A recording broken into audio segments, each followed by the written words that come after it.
আসসালামু আলাইকুম ফ্রেন্ডস, আশা করি সবাই ভালো আছেন।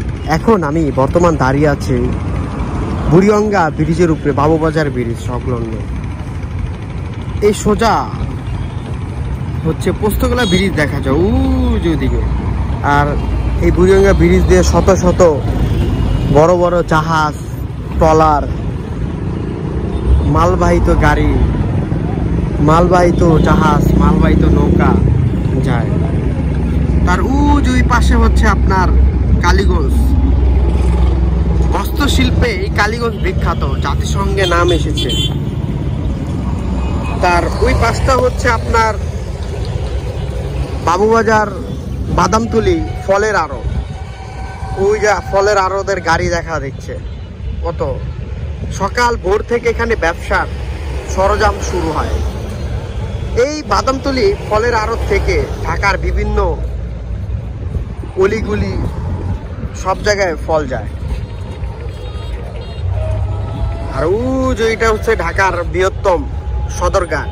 এই সদরঘাট লঞ্চ টার্মিনাল থেকে ঢাকার দক্ষিণবঙ্গে দূর দূরান্তে মানুষ এই লঞ্চ দিয়ে যাতায়াত করে। এখন লঞ্চের যাতায়াত খুব কম, মানুষ পদ্মা সেতু মনে এখন লঞ্চ দেওয়া মানুষ খুব কম যায়, বেশিরভাগ পদ্মা সেতু ব্রিজ হয়ে যায়। তো আজকে আমি আপনাদেরকে দেখাবো বাবুবাজার ব্রিজ ওপর কি প্রচন্ড জাম পড়ে, সেটা আপনাদেরকে আজকে দেখাবো।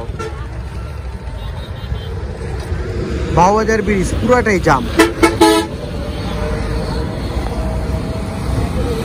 ঢাকার উদ্দেশ্যে মানুষ যাচ্ছে হেঁটে হেঁটে, পায়ে হেঁটে।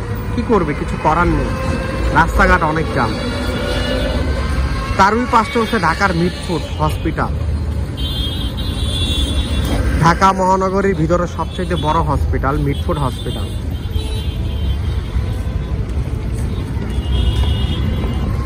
আর ওই পাশটা হচ্ছে আপনার পদ্মার পার হয়ে ঢাকার উদ্দেশ্যে এই রাস্তা দিয়ে মানুষ ঢুকে, ঢাকার প্রবেশ পথ রাস্তায়।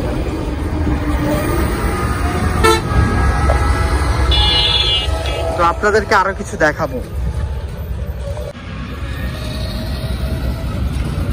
আগানগর ব্রিজ ঘাট, এটাকে বলে আগানগর ব্রিজ ঘাট।